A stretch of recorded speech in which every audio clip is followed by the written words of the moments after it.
pagi ini ya agak telat waktunya mepet karena sebenarnya orang yang di samping saya begitu cantik ini mencoba memberikan informasi bagaimana cara-caranya. Langsung saja ya, lupa sampean. Assalamualaikum warahmatullahi wabarakatuh. Berkat Tuhan mengalir atas hidup kita semua, semoga semua makhluk hidup bahagia. Jadi karena sampai senangnya ya saya pertama kali ketemu, waduh, seseorang yang selama ini saya tunggu-tunggu sebenarnya. Mungkin bisa diperkenalkan dulu nih sebelum kita berbicara lebih lanjut lagi nih. Boleh kenalan dulu siapa ini yang bersama saya? Oke, salam kenal Miss Yuni dan juga teman-teman semuanya yang sudah join di YouTube live-nya Miss Yuni.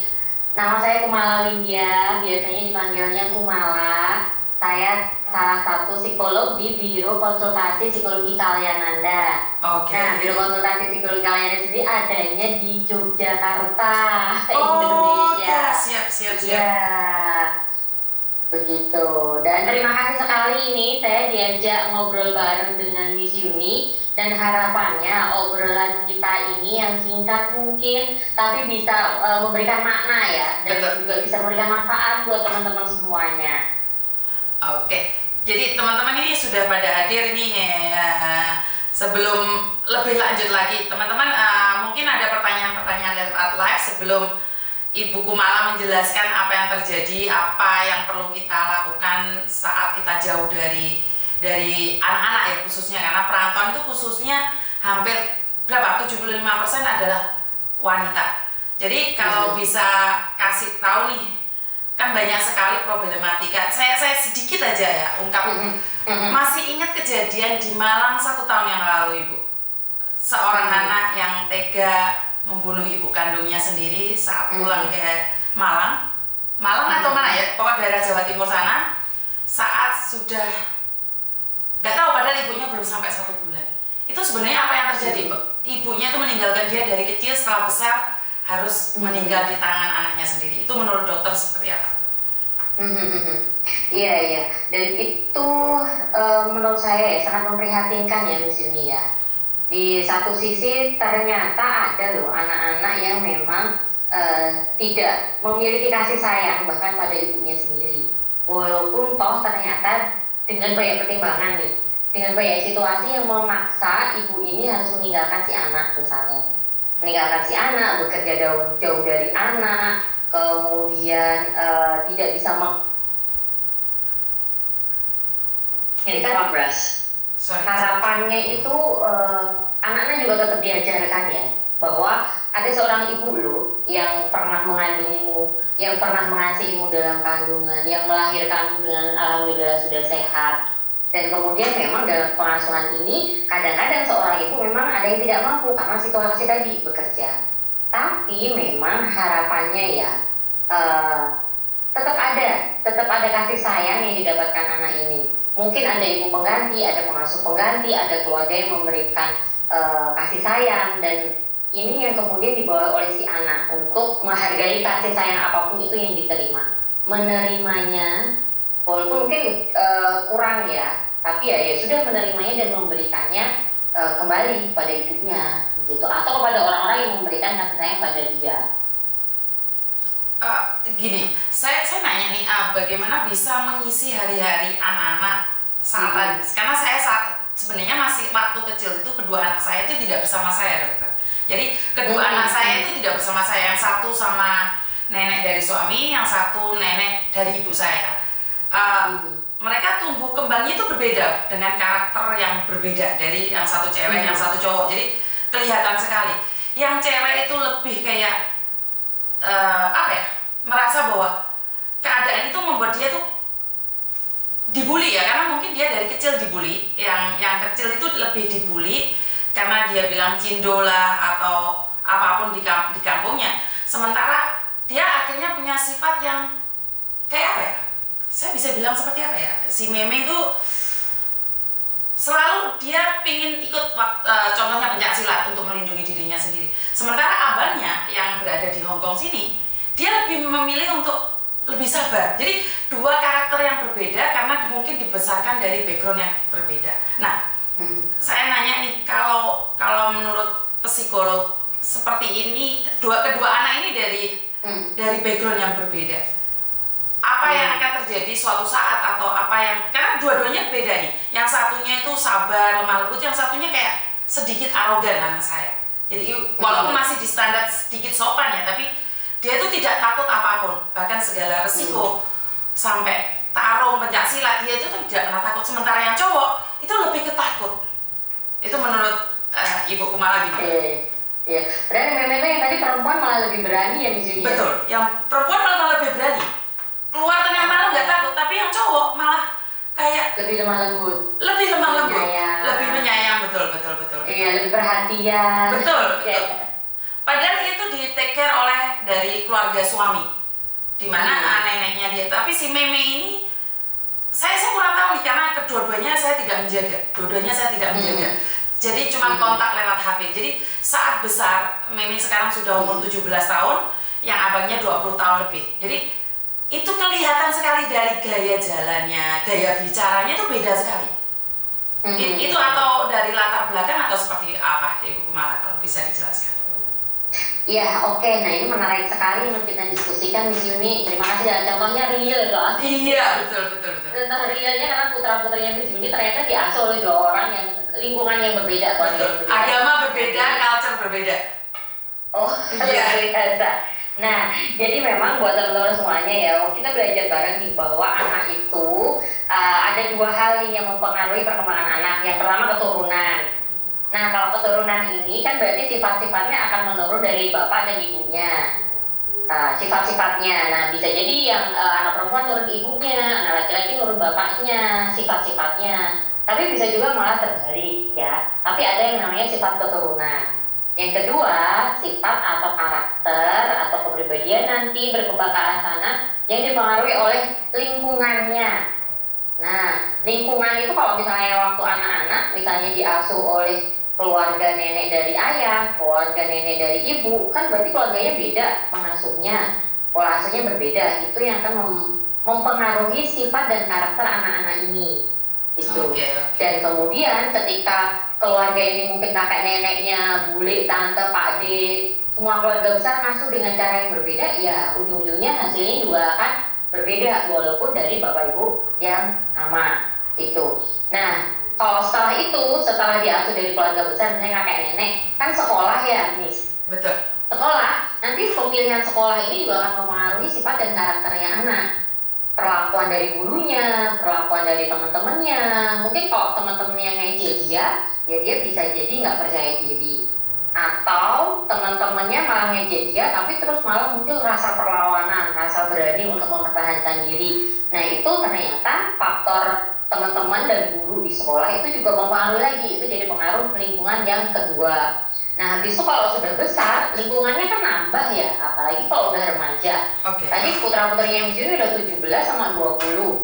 Nah, di usia remaja ini anak-anak biasanya udah nggak nurut sama orang tuanya lagi, udah nggak dengerin orang tuanya lagi.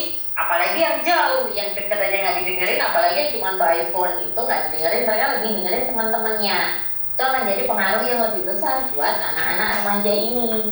Gitu. Jadi ya hasilnya kan berbeda. Gitu. Oke, jadi pengaruh lingkungan saat dewasa itu lebih banyak lagi ya dibandingkan dengan keluarga. Oke, jadi ini mungkin teman-teman sambil saya menyapa yang sudah hadir, terima kasih sekali share dan like-nya. Dan ini banyak sekali terjadi pada kita, bukan cuma hanya saya, karena kita meninggalkan anak-anak ini, Bu, kebanyakan adalah saat masih kecil. Kadang-kadang orang baru melahirkan berapa bulan sudah ditinggal nih. Sampai di sini anaknya umur 17 tahun, 18 tahun, bahkan sampai 25 tahun. Dan sampai mereka menikah. Nah, ini yang saya sedihkan. Ini yang saya sedihkan adalah anak yang ada di Indonesia itu tidak independen. Maksud saya tidak independen adalah saat mereka sudah menikah, bahkan punya anak, seorang ibu itu masih membiayai hidupnya. Ini yang sebenarnya saya ingin tanyakan nih. Apa yang terjadi saat anak tersebut masih bergantung sama ibunya yang berada di luar negeri? Bahkan ibunya tidak berani pulang nih, karena merasa tidak cukup, karena harus menjaga anak dan menantu serta cucu. Apa yang perlu sebagai ibu nih, bagaimana caranya bisa pede untuk pulang ke Indonesia atau bagaimana mengontrol keuangan? Pastinya nih sekarang kan ada Yorpay nih, mungkin dia bisa nyimpan uangnya taruh di Yorpay, bener nggak? Jadi kalau saya pribadi karena pengguna Yorpay ya Bu ya, jadi saya tuh meme itu karena meme sekarang sudah independen, meme itu tidak minta sama neneknya uang. Jadi telepon saya, mama masukin dong di GoPay ku, aku mau bawa mobil nih, mau kemana. Jadi lebih mudah pakai Yorpay karena saya pemakai Yorpay. Kenapa saya bilang saya nggak mau di endorse karena saya pemakai ya Yorpay, nggak apa-apa, kasih saya psikolog atau dokter atau siapapun yang bisa berbicara secara langsung. Nah ini secara nyata Yorpay itu hadir dengan apa? Membagi-bagikan uang sendiri. Kayak oke, Pak Paijo sunatan, saya tuh bisa ngirim cuma 100. Nah, terus Mbok Painem sakit, saya bisa ngasih 500. Ini sekarang kita bisa ngontrol keuangan karena adanya Yorpay. Tapi pertanyaan saya, saat orang-orang tidak mengenal Yorpay atau aplikasi-aplikasi yang lain, bagaimana caranya untuk mengontrol keuangan ini, Bu Kumala, kalau boleh tahu? Iya, nah ini sebenarnya masuknya jadinya bahasan pendidikan finansial ya. Ngajarin anak pendidikan keuangan, dan ini kadang-kadang yang memang orang Indonesia itu belum peduli, mungkin belum sadar ya Miss Yuni ya. Iya. Jadi memang kalau ternyata kok setelah ditinggal ujung-ujungnya setelah dewasa masih tergantung dengan orang tuanya yang bekerja di luar, nah berarti ada yang perlu diperbaiki saat di pendidikan ini. Karena kalau misalnya nih, pendidikan di sekolah ngajarin dia pelajaran sekolah, kemudian pendidikan di rumah ngajarinnya kemandirian. Nah, salah satu kemandirian ini adalah kemandirian keuangan. Itu secara dan finansial. itu memang diajarinya sejak awal. Walaupun gini, kadang-kadang kita itu terjebak dengan rasa bersalah ya di sini. Karena jauh dari anak, kemudian tidak bisa hadir secara langsung. Terus mengira bahwa kalau saya kirim uang nanti berarti terpenuhi, bisa menghibur anak saya, bisa menggantikan posisi saya, sehingga kadang-kadang anak juga jadi termanjakan ya.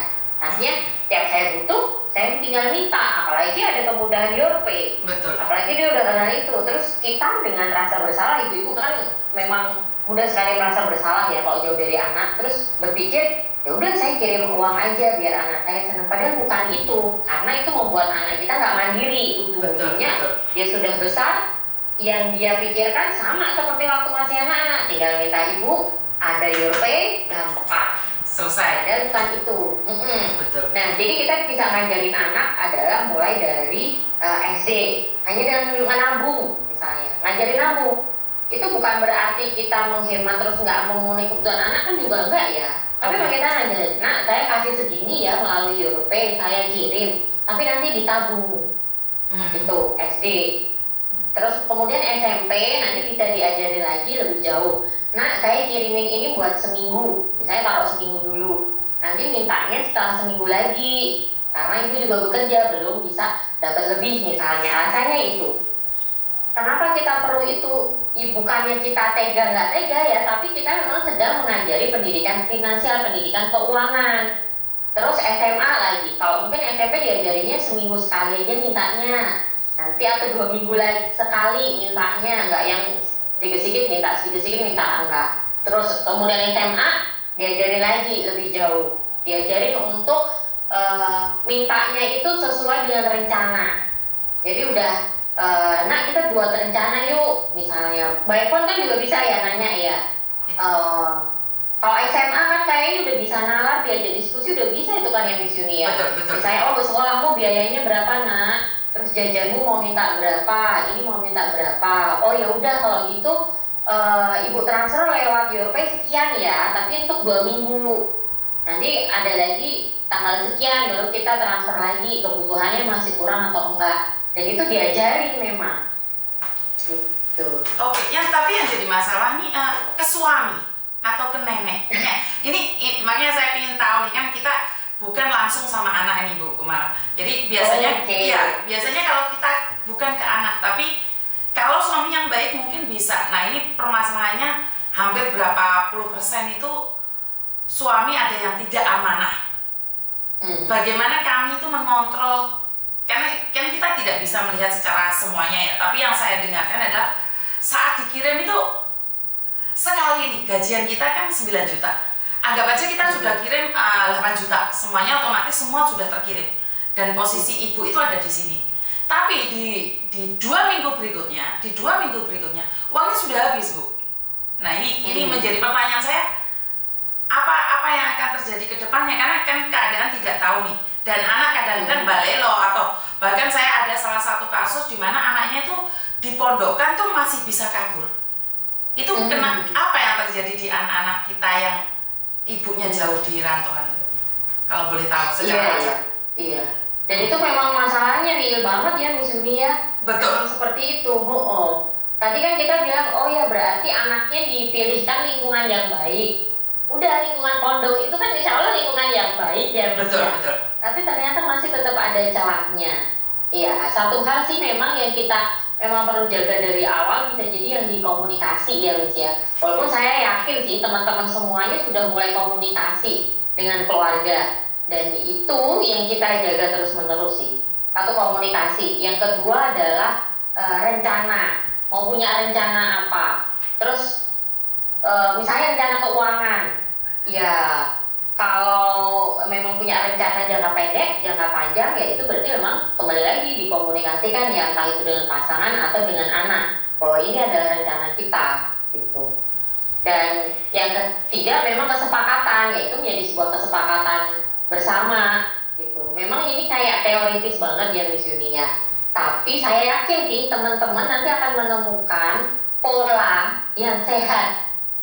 Pola komunikasi yang sehat. Artinya kan ya seperti tadi, ya kita memang berbagi peran ya dengan suami, dengan nenek di rumah. Dan kalau berbagi peran itu juga berarti berbagi tanggung jawab juga. Tapi bukan berarti untuk secara finansial tadi atau keuangan terus diberikan, tapi ternyata nggak sesuai.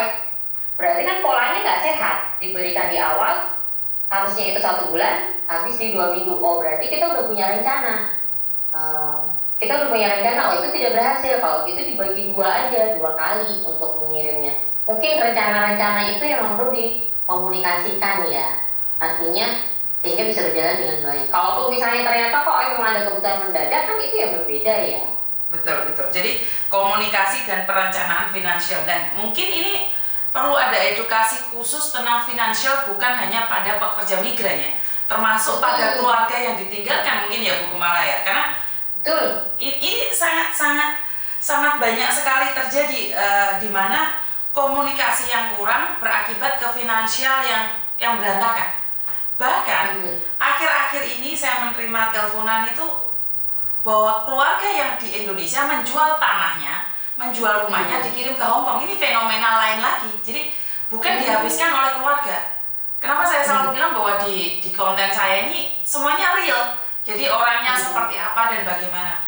Nih kalau saya boleh nanya sama Ibu Kumala, Ibu Kumala lebih sering menghadapi customer yang bermasalah jarak jauh atau seperti apa, Ibu? Menurut pengalaman, kalau saya kan kelihatan memang jauh ya, jadi komunikasi apa yang dikatakan oleh Ibu Kumala itu semuanya benar. Tapi secara di Indonesia itu seperti apa? Ada nggak contoh? Iya. Kalau biasanya saya tangani ada yang jarak dekat, ada juga yang jarak jauh, Miss. Kadang-kadang yang saya menangani itu kalau jarak jauh itu memang bukan teman-teman yang pekerja migran ya, lebih banyak ke mahasiswa yang kuliah. Jadi pasangannya di Indonesia, terus pasangannya kuliah di luar negeri misalnya, kan dapat beasiswa gitu. Cuman kan memang itu jarak jauh juga ya. Dan itu kalau mahasiswa kan malah nggak kerja ya, walaupun dapat beasiswa tapi kan tidak bekerja, jadi tidak ada penghasilan begitu. Dan memang tantangannya kembali lagi adalah di komunikasi ya.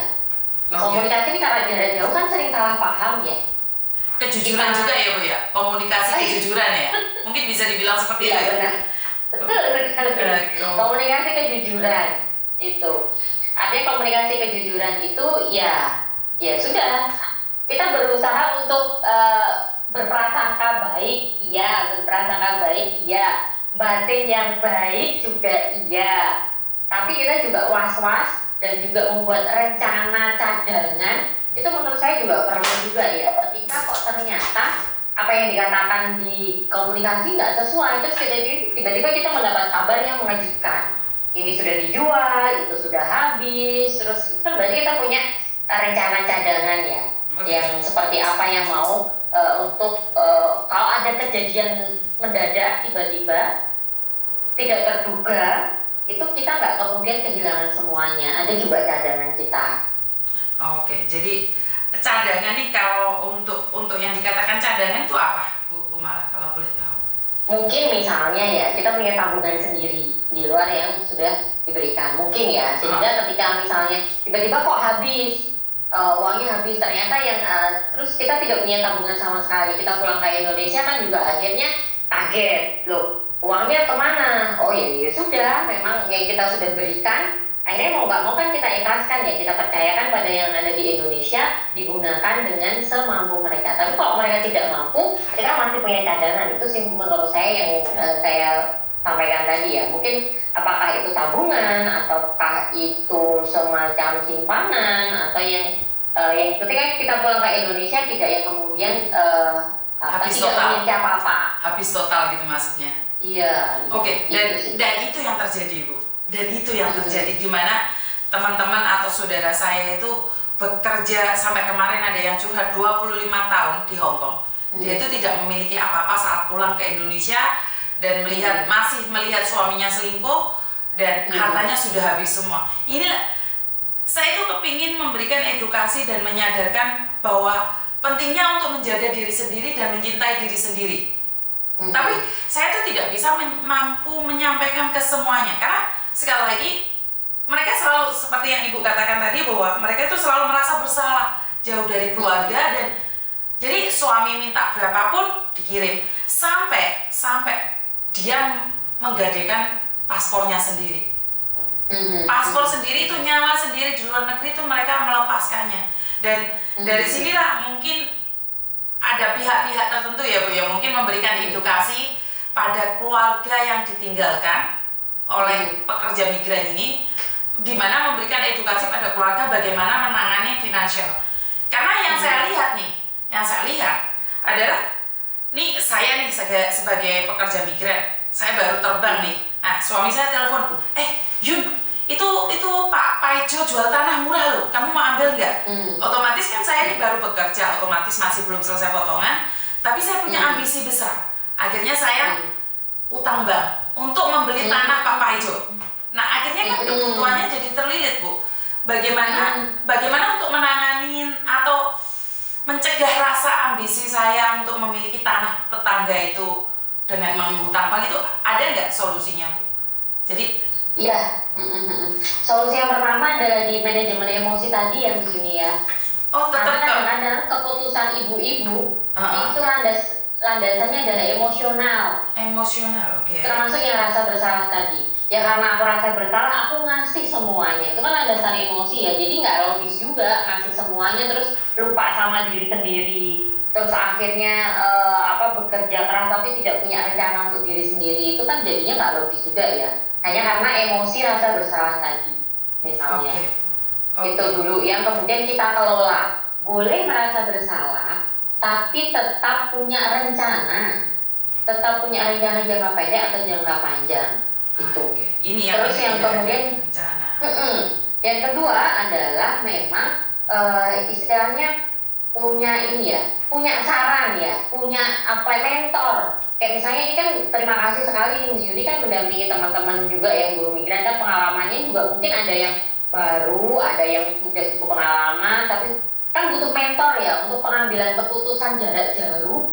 Itu tuh mestinya seperti apa sih, kondisinya bagaimana sih? Nah itu kan butuh curhat tapi yang bermanfaat ya, bukan curhat terus nggak ada solusinya, enggak juga. Tapi ini sebenarnya untuk pengambilan keputusan saya ini bagaimana sebaiknya, aman nggak kalau saya gadaikan paspor, resikonya apa? Nah itu kan kita membuat keputusan secara logika. Kalau kita nggak mampu, kita tanya, jangan yang membuat keputusan kemerungsung tiba-tiba karena dorongan dari keluarga mungkin yang jauh atau bahkan itu mungkin suami atau anak kita atau keluarga kita terus kita berbuat nggak bisa berpikir jernih, ambil keputusan tiba-tiba ya. Itu yang kemudian kita jaga sih. Itu. Oke. Nah ini agak nyimpang sedikit ya Bu ya, soalnya kan ini tentang psikolog itu kan semua dari pikiran, hati, otak itu sebenarnya harus connect ya Bu. Nah ini pertanyaan mungkin menyimpang jauh ya. Ini saya sebagai pekerja migran nih, saya bertengkar sama suami saya di Indonesia. Terus saya itu kenal laki-laki di media sosial. Dan kan ini laki-laki selalu menemani saya nih selama 24 jam. Dalam jangka waktu 1 bulan, saya tuh lenyap uang 90 juta. Wow. Ini nyata ya Bu. Jadi bulan kemarin, baru terjadi bulan kemarin, di mana saya tuh bertengkar sama suami, saya cari pelampiasan di Facebook. Dan saya tertipu. Sementara laki-laki penipu itu merasa biasa aja. Dan dia mengatakan sama saya, tua nggak nyadar. Mana mungkin saya masih muda mencintai kamu yang tua. Itu kata laki-laki, karena saya telepon laki-laki tersebut. Dan mereka merasa bahwa seru bodohin pekerja migran dengan bisa 1 bulan Bu, 90 juta. Itu bagaimana menurut seorang psikolog nih? Saya ini kenapa sih kok saya seperti itu? Dari cerita saya ini, saya bertengkar sama suami, saya cari pelampiasan, dan sekarang saya depresi, stres. Karena apa? Saya pinjam uang majikan sebanyak 90 juta. Ini sebenarnya saya itu mengalami apa sih Bu, kalau boleh tahu? Iya, kembali lagi ke yang tadi ya, Miss Yuni. Perempuan itu rentan secara emosional. Wah, balik lagi ke emosional ya Bu ya? Iya, karena memang kita seorang perempuan itu kan lembut ya. Betul. Lembut, penyayang, dan butuh sandaran. Iya, betul. Ini saya setuju. Sandaran. Ketika kita mungkin jauh dari pasangan, kemudian ada konflik, ada masalah, kan akan butuh sandaran yang lain. Sehingga kita mencari sandaran ini kadang-kadang nggak logis, tidak melihat siapa dia sebenarnya, baik buruknya dia. Ya begitu ada sandaran yang langsung plek lah. Sehingga kita jadi mudah ditipu, mudah mungkin tergoda karena kita terpenuhi kebutuhannya secara emosional sebagai seorang perempuan. Tapi kita lupa, logikanya jadinya nggak jalan. Jadi gimana? Ya tadi tetap kita butuh sandaran iya, tapi secukupnya. Butuh teman iya, secukupnya. Hati-hati. Jadi tetap kata hati-hati itu yang kita pegang terus. Hati-hati. Saya butuh dia buat ngobrol, boleh, secukupnya. Nggak usah berlebihan. Dia minta uang saya, ya boleh, secukupnya, nggak berlebihan. Gitu. Jadi secukupnya dan hati-hati ya. Terutama untuk laki-laki, ya bukannya kemudian kita generalisir semua laki-laki jelek, penipu juga enggak, tapi kadang-kadang kita ketemu orang yang tidak baik. Itu aja sih, sehingga kita butuh hati-hati. Oke, jadi tetap emosional, membutuhkan sandaran, begitu mudah melepaskan apapun itu. Nah, ini Ibu masih ada waktu nggak, sedikit saja? Masih ada ya? Oke, masih ada 5 menit, Miss. 5 menit, oke. Nah, ini terlepas dari yang tadi ya Bu. Ini fenomena mungkin juga ke emosional lagi Bu, atau kebutuhan hasrat. Sekarang itu yang terjadi adalah mbak-mbaknya itu video callan telanjang di media sosial dan akhirnya diperas. Ini tidak terjadi hanya di Hong Kong, termasuk di Indonesia saja. Anak SMA yang dari salah satu kepulauan yang ada di Indonesia itu mengalaminya. Ini apa yang terjadi di masyarakat kita, terutama perempuan Ibu? Kenapa begitu mudah melepaskan baju, diajak video callan dengan orang yang tidak dikenal Bu? Bahkan saya pernah berbicara dengan seorang laki-laki, dia posisi di penjara Bu. Dan dia itu tidak cuma satu orang aja yang melihat kita telanjang. Jadi dia itu di posisi yang gelap, habis itu ada beberapa laki yang melihat saya telanjang di media sosial. Bagaimana kita bisa mengantisipasi teman-teman saya ini untuk tidak melakukan ini, pertama. Dan yang kedua, apa yang terjadi pada diri saya saat laki-laki itu meminta saya melepaskan baju, saya melepaskan begitu aja. Iya. Tadi kembali ke ini ya, ada kebutuhan kita secara emosional untuk diakui, untuk dihargai.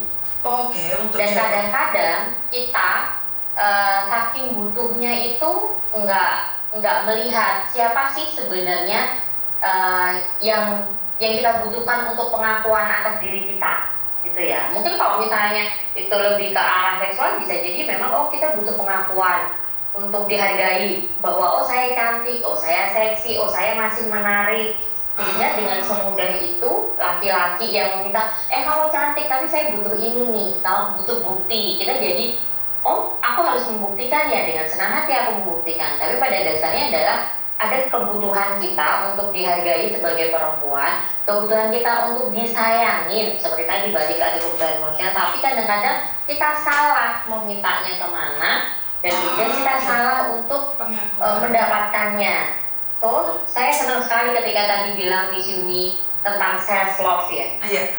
Mungkin kita memang butuh disayangi. Iya, kita memang butuh untuk dihargai, diakui sebagai seorang perempuan yang masih menarik, kemudian masih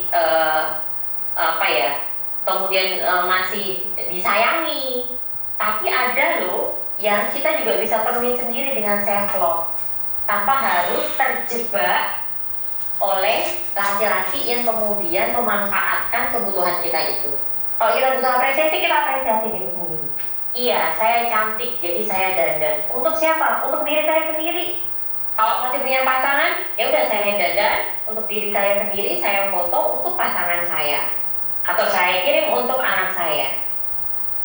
Itu. Dan ketika ada laki-laki yang ternyata masuk ke dalam pagar, istilahnya dalam pagar rumah kita ya, pagar diri kita, terus dia minta, maka kita yang kemudian harus tutup pagar itu untuk sebentar. Kembali lagi, hati-hati.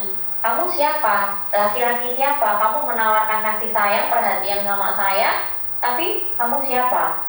Kenapa mulutmu semanis itu? Gitu. Kita yang hati-hati. Gitu sih.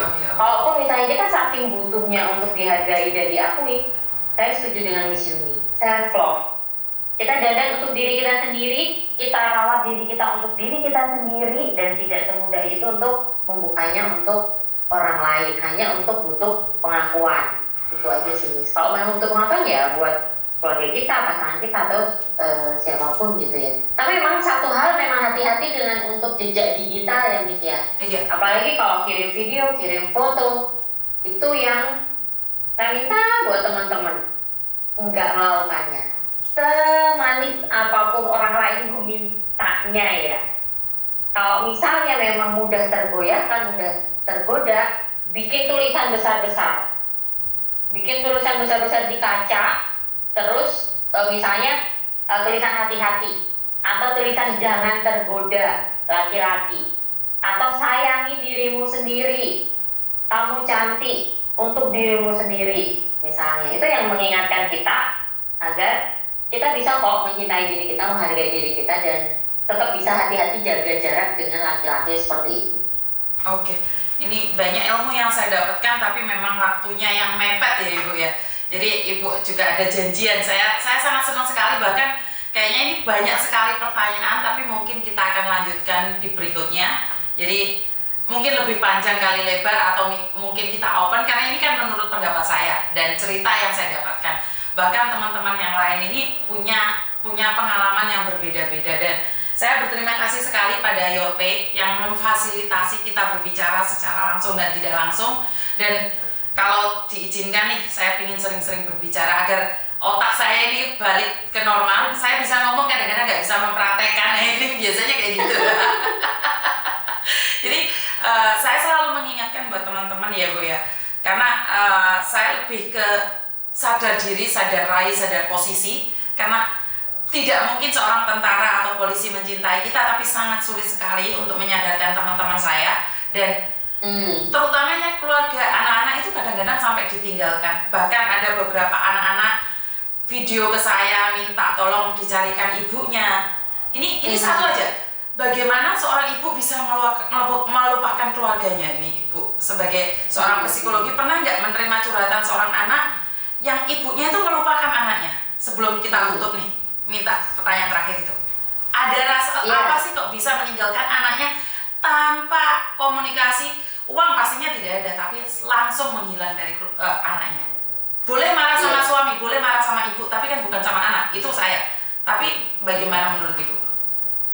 Iya benar, setuju sekali dengan Miss Yuni ya. Kadang-kadang kita sebagai perempuan itu tidak cukup sadar tidak cukup paham kita itu seorang perempuan ngapain sih pada ujungnya inti kita. Kenapa berbeda dengan laki-laki? Spesial istimewanya perempuan itu apa yang tidak dimiliki laki-laki? Bekerja. Perempuan dan laki-laki bisa. Sekolah. Perempuan laki-laki bisa. Yang nggak bisa dilakukan laki-laki itu hanya mengandung dan menyusui. Dan itu adalah berkah Tuhan yang diberikan kita. Seistimewa itu loh seorang perempuan yang itu nggak dimiliki oleh orang lain. Dan itu yang kadang-kadang tidak semua orang perempuan sadar bahwa ketika dia sudah mengandung, itu dia dititipin sebuah kehidupan dan dia dipercaya, itu membuat dia istimewa. Ketika dia menyusui, itu membuat dia lebih istimewa lagi karena dia menjadi pengantar kehidupan seorang anak, generasi penerus. Yang artinya kita loh pada suatu hari itu ada di fase kondisi yang lemah, yang akan butuh orang lain. Siapa? Ya anak kita. Lewat siapa? Ya kita, ibunya, bukan bapaknya kok, bukan neneknya, bukan, tapi kita ibunya.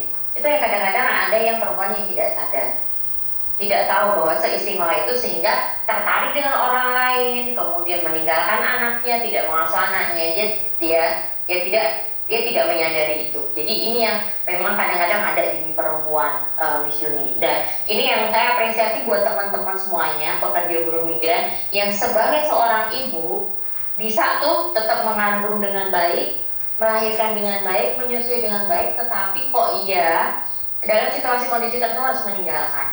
So yang kita bisa berikan kepada anak kita tidak hanya transfer melalui YOT, bukan, tapi menurut saya keistimewaan ibu yang berikutnya adalah doa. Betul. Doa seorang ibu itu yang menembus batas langit, menembus batas waktu, menembus batas wilayah. Itu yang kita percaya, dan saya percaya sekali itu Miss Yuni. Kita nggak hadir sama anak kita, tapi doa kita melindungi anak kita. Kita nggak hadir sama anak kita, tapi cinta kita mengalir melalui berkat Tuhan. Itu yang perlu kita percaya. Merinding ini saya, Bu. Iya. Teman-teman buruh migran percaya sama Your Pay, duitnya nyampe. Percaya kan? Kalau duitnya nyampe. Apakah teman-teman ibu-ibu yang di sini, yang teman-teman buruh migran percaya? Setiap kata-kata baik, doa baik yang ibu-ibu kirimkan untuk anak-anak itu akan sampai. Jadi saya mengajak buat teman-teman semuanya, ibu-ibu semuanya, gunakan keistimewaan itu. Kata-kata ibu itu istimewa, doa ibu itu sangat istimewa. Dibandingkan mau mengatakan pada anaknya telepon, kamu nggak belajar nanti kamu jadi anak nakal. Ganti kata-kata, ganti. Ibu kirim doa untukmu. Ibu kirim kamu jadi anak yang pintar. Ibu kirim kamu jadi anak yang baik. Ibu akan doakan kamu bisa terjaga dari teman-temanmu, kamu bisa punya teman-teman yang baik, kamu akan punya rezeki yang lebih baik dari. Dan ibu percaya kamu bisa jaga diri. Ibu percaya kamu bisa menjaga dirimu sendiri, sementara ibu jauh di sini. Itu lebih baik.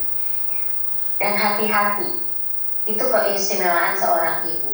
Gunakan keistimewaan itu dengan baik, ya. Perempuan sungguh istimewa saat bisa melahirkan dan menyusui. Doanya tembus langit ketujuh. Wah, merinding ini semuanya merinding ini, Bu. Bisa dibilang nih. Dan sekali lagi saya ucapkan banyak-banyak terima kasih karena Ibu Kumala sendiri ada aktivitas yang janjian. Jadi kenapa saya masih maksa, sebenarnya saya ini ada kegiatan di imigrasi karena kebetulan ada salah satu anak saya itu overstay, saya wakilkan sama Koko Thomas, dan saya berterima kasih sekali pada Ibu Kumala yang mau membagikan ilmunya pada kami. Seperti yang Ibu katakan bahwa kami itu sebenarnya kurang kasih sayang, Bu. Mereka keluarga itu hanya ingat saat tanggal gajian kami saja. Jadi ini dimana konten ini hanya untuk menceritakan buat teman-teman, dan konten ini sangat simpel sekali, dimana selalu mengingatkan bahwa di luar sana itu banyak sekali kejadian yang kadang-kadang di luar logika, tapi itu nyata. Jadi buat Ibu Kumala dan tim Yorpe mungkin kita bisa sambung lagi di lain waktu. Dan satu kata-kata terakhir, Bu, pesan buat teman-teman saya yang ada di Hong Kong saat ini dan di tempat-tempat lain khususnya. Ya, satu kata adalah tiap perempuan itu istimewa, dan Tuhan memberikan berkah yang istimewa untuk tiap perempuan. Kuat, iya, sabar iya, penuh cinta dan juga iya. Jadi itu yang kita pegang tuh. Kuat, sabar, dan penuh cinta. Iya. Oke. Kalau memang teman-teman butuh cinta, mintalah cinta pada Tuhan.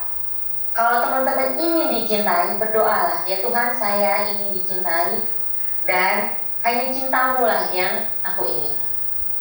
Oke. Kalau memang teman-teman jauh dari anak-anak, kirimkanlah cinta itu melewati Tuhan. Ya Tuhan, saya titipkan cinta saya, sampaikanlah kepada anak saya. Lindungi dia, berikan dia ketenangan, kedamaian, dan kebahagiaan. Sementara saya tidak bisa menjaganya. Jagalah dia dengan perlindungan yang sempurna. Gitu. Oke. Matur nembah nuwun dan terima kasih Ibu. Sampai ketemu lagi dan terima kasih sekali. Tidak ada kata-kata yang bisa saya ungkapkan karena menjadi kebanggaan bagi kami saat orang yang dari Indonesia mau berbicara bersama kami dan saya tunggu nih ke depannya lagi. Matur nuwun nuwun Ibu. Terima kasih. Terima kasih. Sampai ketemu lagi. Iya. Oke, piye gila mateni Ibu. Saya nggak tahu nih. Oke, jadi buat teman-teman terima kasih sekali. Saya nggak bisa ngomong apa-apa. Ini kebanggaan bagi saya ya. Sekali lagi ini atas kerjasama Yorpay. Yorpay memberikan spesial karena saya minta nih sama Yorpay, boleh nggak saya meminta sesuatu dari si Yorpay nih?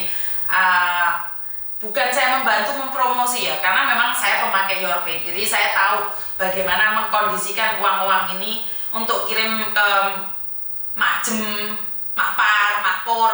Itu si ibu saya telepon, Yun niki tonggomu rabi, ini kan Bu jauh nomor rekeningnya tak kirimin sendiri. Jadi saya adalah pemakai Yorpay. Kenapa saya bilang financial ya, secara sebentar tak wacana dikit tulisannya walaupun kejaran masih bisa. Perencanaan finansial. Jadi di Yorpay itu saya naruh uang nih, kasaran orang ngomong 10 juta. Jadi 10 juta itu untuk kegiatan hari-hari. Jadi bukan kalian gajian langsung dikirimkan ke Indonesia semuanya. Jadi kalian gajian itu ditaruh stok di situ aja dulu. Dan kalau kalian Yorpay cuma bisa limitnya 14 juta mis, ya udah 14 juta taruh di situ. Gajian setiap bulan gajian masuk di Bank Hongkong.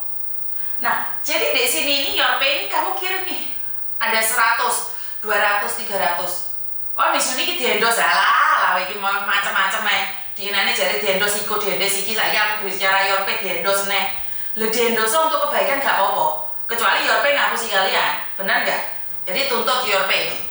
Nggak apa-apa, tapi kan sekali lagi karena saya adalah pengguna Yorpay dan saya tahu bagaimana pemakaiannya dan sedikit-sedikit mbak, bayangin 200.000 kalau kita kirim di tempat-tempat lain kan ada biayanya dan kita juga nggak bisa langsung datang dan dapat, tapi pakai Yorpay guys, saya tuh langsung memakainya. Yorpay itu saya langsung pakai dewe, jadi tanpa embel-embel apapun langsung diklik langsung metu dewe duit. Jadi di sini di Yorpay gue. Loh, kok hilang nih sama juga ini? Loh, nanti Yorpay nih. Oh iya Yorpay. Jadi saya langsung klik. Wes tak kirim langsung, nggak usah nunggu apapun. Jun iki nek wong lagi masuk. Jadi saya langsung bisa mengakses Yorpay ini dimanapun dan bagaimanapun.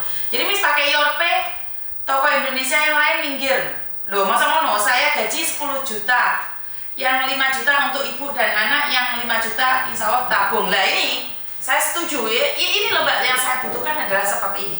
Jadi sekali lagi, Yorpay sangat istimewa, dimana dia bisa nyicil sembarang-barang. Di kuno nyicil iki, nyicil iku, bahkan untuk beli token kalian itu, beli token yang di Indonesia, token atau apa sih, buat listrik itu loh. Itu bisa dari kalian. Jadi ibu wis rasa bingung-bingung tuku di warung sebelah. Wah ini saya pengguna Yorpay misalnya, banyak ternyata pengguna Yorpay ya.